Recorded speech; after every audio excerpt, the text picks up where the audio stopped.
Good morning प्यारे विद्यार्थियों। हमारे जो अब इस अध्याय स्टार्ट हो रहे हैं वो अध्याय स्टार्ट हो रहे हैं भूगोल के। और भूगोल का जो हमारा फर्स्ट चैप्टर है वो है भारत का आकार और स्थिति। इस अध्याय में हम भारत के आकार कैसा है उसका और इसकी स्थिति कैसी है उसके बारे में प्रमुखता अध्ययन करेंगे। इसके साथ ही इसमें क्या है कि भारत की स्थिति कितनी है, भारत का क्षेत्रफल कितना है और इसके साथ भारत का विस्तार कितना है, इसके बारे में प्रमुखता पढ़ेंगे। इसके साथ ही अक्षांश रेखाएं हैं, देशांतर रेखाएं हैं, उत्तरी गोलार्ध है, दक्षिणी गोलार्ध है, वो क्या है इनके बारे में समझेंगे। इसके साथ ही विषुवत रेखा का अध्ययन करेंगे और इसके साथ ही भारत किस प्रकार से एक संपन्न है और संपन्न होने की स्थिति में आने के लिए उसे कितना समय लगा और उसके बारे में प्रमुखता अध्ययन करेंगे। तो आज का जो हमारा टॉपिक है वह है भारत का आकार और स्थिति। प्रीवियस वीडियो तक आपके जो चैप्टर कंप्लीट हो गए हैं उन चैप्टर का आप लगातार अध्ययन करते रहें, लगातार सतत अध्ययन करते रहें, जिससे क्या है कि आपकी तैयारी होती रहेगी और साथ साथ क्या है जैसे जैसे आपको पढ़ाया जा रहा है, समझाया जा रहा है, वैसे वैसे साथ में आप तैयारी करते रहें। और इसके साथ क्या है प्रॉपर नोट्स भी तैयार करें ताकि आपको अध्ययन में सहायता मिलेगी, मदद मिलेगी और रिपीट जब आप करोगे तो अच्छी तरीके से और क्लियर आपके ये मैटर है, चैप्टर है, क्लियर हो जाएंगे। तो आज का जो हमारा टॉपिक है भूगोल का वह है भारत का आकार और स्थिति। इसके बारे में प्रमुखता अध्ययन करेंगे। तो इसमें बात आती है, सबसे पहले हम बात करेंगे कि देशांतर रेखाएं और इसके साथ क्या है अक्षांश, ये प्रमुखता क्या होते हैं, इनके बारे में प्रमुखता चर्चा करेंगे। बात आती है कि जो देशांतर रेखाएं होती है वो कौन सी रेखाएं होती है और जो अक्षांतर रेखाएं होती है वो प्रमुखता कौन सी होती है। तो ध्यान रखना कि ये जो खड़ी रेखाएं हैं, जो ये खड़ी रेखाएं हैं, इनको क्या है कि देशांतर कहा जाता है। जो गोलार्ध में अपने ग्लोब में जो खड़ी रेखाएं हैं इनको क्या कहा जाता है, देशांतर कहा जाता है। और जो ये सीधी रेखाएं हैं इसमें, ये जो सीधी रेखाएं हैं इसमें, इनको क्या है अक्षांश कहा जाता है। क्या कहा जाता है, अक्षांश रेखाएं। और जो खड़ी रेखाएं हैं उनको देशांतर रेखाएं। इस पर क्या है दो रेखाएं प्रमुख से बताई गई है। जो खड़ी रेखाएं होती है वो क्या कहलाती है, देशांतर कहलाती है। और जो सीधी रेखाएं होती है वो क्या कहलाती है, अक्षांश रेखाएं कहलाती है। अब इस चैप्टर के बारे में हम कुछ आगे अध्ययन करेंगे। बात आती है कि भारत विश्व की प्राचीनतम संस्कृति। हम संस्कृतियों की बात करें विश्व में तो विश्व में बहुत सारी संस्कृतियां हैं, वो प्रचलन में हैं, कुछ अतीत के साथ समाप्त भी हो गई, कुछ आज वर्तमान स्वरूप भी अपने लिए हुए हैं। तो भारत की संस्कृति की बात करें तो भारत की संस्कृति बहुत प्राचीन है और प्राचीन होने के कारण क्या ये बहुत मजबूत और संगठित संस्कृति है। बात आती है पिछले 5 दशकों में उन्नति। हम भारत के देश की बात करें तो पिछले 5 दशकों में यानी लगभग 50 सालों पीछे में भारत के देश में हर क्षेत्र में सुधार हुआ है, हर क्षेत्र में प्रगति हुई है, हर क्षेत्र में क्या है कि उज्जवल भविष्य की ओर भारत आगे बढ़ रहा है। तो उसमें एक देश के विकास में बहुत सारी जो क्रियाएं हैं, जो कार्य हैं, जो पद्धतियां हैं, उनका विशेष योगदान रहता है। और विभिन्न पद्धतियों का जब विकास एक साथ होने लग जाता है तो किसी देश की आर्थिक उन्नति है वो होने लग जाती है। बात आती है सामाजिक व आर्थिक उन्नति। किसी देश का विकास है वो प्रमुखता किस पे निर्भर करता है, उस देश की सामाजिक और आर्थिक स्थिति पर निर्भर करता है कि समाज में रहने वाले लोग हैं, वर्ग हैं, वो किस प्रकार के हैं, उनके कार्य किस प्रकार के हैं, उनके व्यवसाय किस प्रकार के हैं, उनके शिक्षा का स्तर कैसा है, उनका स्वास्थ्य का स्तर कैसा है, तो उन पर निर्भर करता है। इसके साथ ही क्या है कि लोगों के पास कार्य करने के पर्याप्त साधन है क्या, पर्याप्त उनको रोजगार उपलब्ध करवाए जा रहे हैं क्या, उनकी योग्यता के आधार पर उनको कार्य मिल रहे हैं क्या।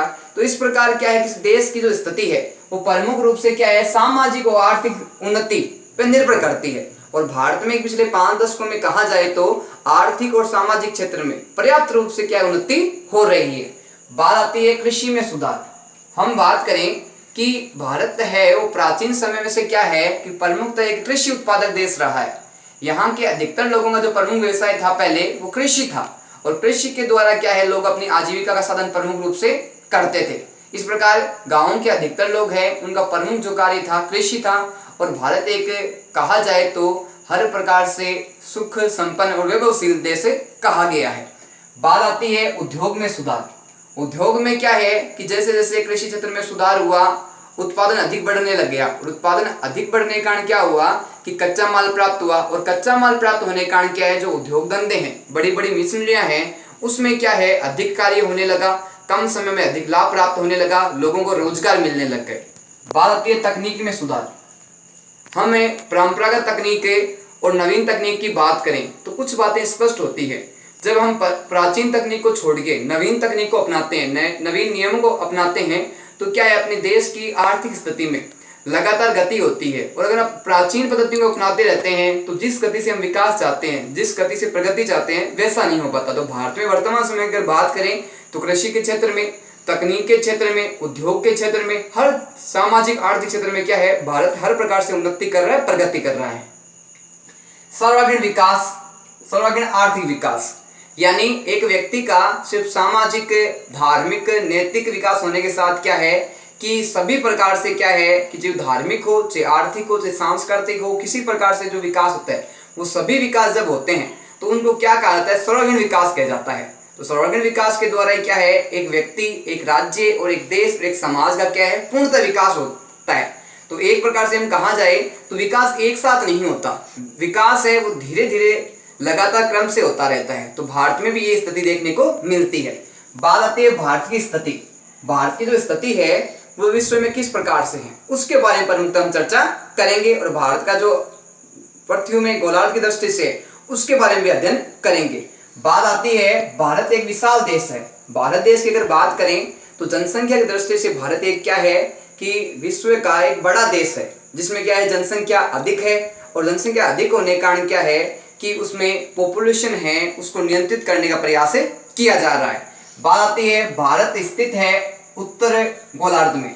अब बात आती है गोलार्ध की दृष्टि से, ग्लोब की दृष्टि से कि भारत है वो प्रमुखतः कहाँ स्थित है। तो ध्यान रखना कि भारत है वो उत्तरी गोलार्ध है उसमें स्थित है। तो क्वेश्चन ये बनेगा कि भारत कौन से क्षेत्र में स्थित है, तो ध्यान रखना उत्तरी गोलार्ध में भारत स्थित है। अब बात आती है इसके मुख्य भाग की, इसके मुख्य भाग कौन कौन से हैं। तो ध्यान रखना इसके मुख्य भागों को हम दो भागों में बांट सकते हैं। तो ध्यान रखना कि इसका जो पहला भाग है उसका जो विस्तार है वो है 2933 किलोमीटर तक। कितना विस्तार है उसका, 2933 किलोमीटर तक है। ये जो विस्तार है ये 68 डिग्री से 7 मिनट से 97 डिग्री 25 मिनट तक है। अब बात करते हैं दूसरे विस्तार की। दूसरा विस्तार है इसका 3214 किलोमीटर। कितना है, 3214 किलोमीटर है। अब बताते हैं इसका विस्तार किस प्रकार से है। 37 डिग्री 6 मिनट से 8 डिग्री 4 मिनट तक क्या है इसका विस्तार बताया गया है। बात आती है कि 8 डिग्री 4 मिनट उत्तर से 37 डिग्री 6 मिनट उत्तर अक्षांश में इसका विस्तार है। दूसरे विस्तार की बात करें इसकी तो 68 डिग्री 7 मिनट पूर्व से 97 डिग्री 25 पूर्व देशांतर इसका विस्तार है वो प्रमुखतः बताया गया, जो उसमें इस पिक्चर के माध्यम से हमें समझ सकते हैं। बात आती है कि कर्क रेखा है वो 23 डिग्री 30 मिनट से उत्तर में देश को बांटती है। यानी कर्क देश रेखा है वो देश को उत्तर देश के साइड में किस प्रकार से बांटती है। तो ध्यान रखना कि ये दो बराबर भागों में बांटती है। कौन सी रेखा, कर्क रेखा है उत्तर से भारत को दो बराबर भागों में डिवाइडेशन करती है, उसका विभाजन करती है। बात आती है दक्षिण पूर्व में क्या है, अंडमान और निकोबार द्वीप समूह बंगाल की खाड़ी में है। दक्षिण पूर्व में क्या है कि अंडमान निकोबार द्वीप समूह कहाँ पे है, बंगाल की खाड़ी में स्थित है। बात आती है कि दक्षिण पश्चिम में क्या है, तो ध्यान रखना लक्षद्वीप समूह अरब सागर में स्थित है। इस प्रकार क्या है कि जो अंडमान निकोबार द्वीप समूह है वो कहाँ है, बंगाल की खाड़ी में है, और जो लक्षद्वीप समूह है वो कहाँ है, अरब सागर में स्थित है। बात आती है भारतीय संघ राज्य का दक्षिण बिंदु कौन सा है। भारतीय जो संघ राज्य है उसका दक्षिण बिंदु कहा जाता है इंदिरा बिंदु कहा जाता है। क्या कहा जाता है, इंदिरा बिंदु को भारत का क्या कहा जाता है, भारतीय संघ राज्य का दक्षिण बिंदु कहा जाता है। अब बात आती है कि इंदिरा बिंदु है वो 2004 में सुनामी लहरों के कारण जलमग्न हो गया। 2004 में जब सुनामी लहरें आई उस समय क्या है कि भारत का जो इंदिरा बिंदु है वो प्रमुखतः क्या हो गया, जलमग्न हो गया, जल में विस्तार हो गया उसका। अब बात करते हैं हम ग्लोब की दृष्टि से कि उत्तरी गोलार्ध और दक्षिणी गोलार्ध क्या है। तो ध्यान रखना कि जो भारत है वो हमारे जो ग्लोब के अंतर्गत है यहाँ बताया गया है, और ध्यान रखना इसके ऊपर का जो हिस्सा है वो कहलाता है उत्तरी गोलार्ध। क्या कहलाता है, उत्तरी गोलार्ध। यहाँ क्या है कि जैसे जैसे हम भारत से ऊपर की ओर बढ़ते जाते हैं वैसे वैसे क्या है, डिग्री है वो बढ़ती जाती है। और जैसे जैसे हम भारत से नीचे आते जाते हैं वैसे वैसे क्या है कि डिग्री है वो कम होती जाती है। तो भारत का जो ऊपर का हिस्सा है वो तो क्या कहलाता है, उत्तरी गोलार्ध कहलाता है। और जो भारत से नीचे के जो हिस्से हैं वो क्या कहलाते हैं, दक्षिणी गोलार्ध कहलाते हैं। अब जो ये अपना ग्लोब है, अपनी पृथ्वी है, इसको जो बांटने वाली रेखा है वो रेखा कहलाती है विषुवत रेखा। क्या कहलाती है, दो भागों में बांटने वाली रेखा है जो ग्लोब को, पृथ्वी को, वो क्या कहलाती है, विषुवत रेखा कहलाती है। अब बात आती है कि विषुवत रेखा का विभाजन कितने डिग्री से होता है। तो ध्यान रखना 0 डिग्री से क्या है, 0 बिंदु से क्या है कि भारत में विषुवत रेखा का विभाजन है वो दो भागों में कर दिया जाता है।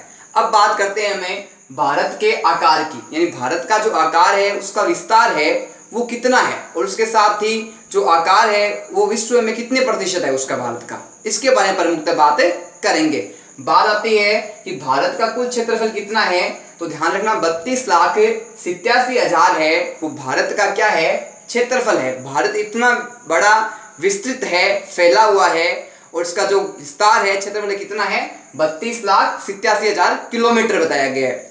अब बात आती है कि विश्व के कुल भौगोलिक क्षेत्रफल का, यानी जो ये विस्तार है 32,87,000 है, ये विस्तार है वो विश्व की दृष्टि से कितना है, कितने प्रतिशत इसको हम मान सकते हैं। तो ध्यान रखना कि विश्व के कुल भौगोलिक क्षेत्रफल का जो हिस्सा है भारत का वो कितना आता है, 2.4%। कितना आता है, 2.4% है वो भारत का जो क्षेत्रफल है उस दृष्टि से विश्व में भारत का जो हिस्सा है, विस्तार है, वो है 2.4%। बात आती है भारत विश्व का कौन सा बड़ा देश है और भारत से और कितने बड़े देश है। तो ध्यान रखना भारत का जो स्थान आता है विश्व में बड़े देशों में, तो उस दृष्टि से भारत का जो स्थान बताया गया है वो 7वां स्थान बताया गया है। इस प्रकार स्पष्ट है कि भारत से 6 देश ऊपर और है, और भारत है उसका कौन सा स्थान आता है बड़े देशों में, 7वें स्थान पे भारत को बताया गया है। बात आती है कि भारत की जो स्थल सीमा है वो लगभग कितनी है, स्थल सीमा का विस्तार है, फैलाव है, वो लगभग कितना है। तो ध्यान रखना 15,200 किलोमीटर है वो भारत की स्थल सीमा का, स्थलीय सीमा का, धरातल सीमा क्या है, प्रमुखतः विस्तार बताया गया है। बात आती है कि समुद्र तट रेखा है उसके बारे में बात करते हैं कि समुद्र तट का जो स्थित रेखा है उसका विस्तार कितना है। तो ध्यान रखना अंडमान निकोबार द्वीप समूह है वह लक्षद्वीप समूह के साथ है, इसकी जो विस्तार है वो है 7,516.5 किलोमीटर। कितना है, 7,516.5 किलोमीटर है वो समुद्र तटीय रेखा का प्रमुख विस्तार है। कहां से लेके, तो ध्यान रखना अंडमान निकोबार द्वीप समूह से लक्षद्वीप समूह के साथ इसका विस्तार 7,516.5 किलोमीटर बताया गया है। बताते हैं नवीनतम में वल्लित पर्वत वो कहाँ है। तो ध्यान रखना उत्तर पश्चिम में, उत्तरी पूर्वी सीमा पर है। कौन से पर्वत है, नवीनतम वल्लित पर्वत है, उनका विस्तार देखने को भारत में मिलता है। बात आती है कि दक्षिण का भूभाग है वो किस तरफ से चौड़ा अधिक है। तो ध्यान रखना कि दक्षिण का जो भूभाग है वो प्रमुखतः क्या है कि उत्तर की साइड से, उत्तर की दिशा से क्या है, चौड़ा है, अधिक विस्तृत है, जो हमें देखने को मिलता है।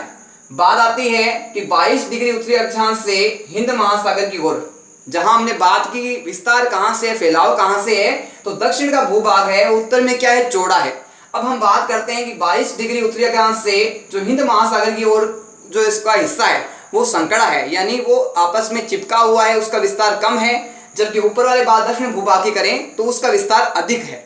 बात आती है कि अरब सागर है वो कौन सी दिशा में है। तो ध्यान रखना अरब सागर है वो पश्चिम दिशा में है। और बात आती है बंगाल की खाड़ी की, बंगाल की खाड़ी है वो पूर्व में आती है। कहाँ आती है, पूर्व में, और अरब सागर पश्चिम में आता है। बात आती है अक्षांश व देशांतर विस्तार लगभग कितना है, अक्षांश से और जो विस्तार है देशांतर वो विस्तार कितना है, तो 30 डिग्री है वो अक्षांश से व देशांतर विस्तार भारत का बताया गया है। हमने बात की थी अक्षांश रेखाएं कौन सी होती है और देशांतर रेखाएं कौन सी होती है।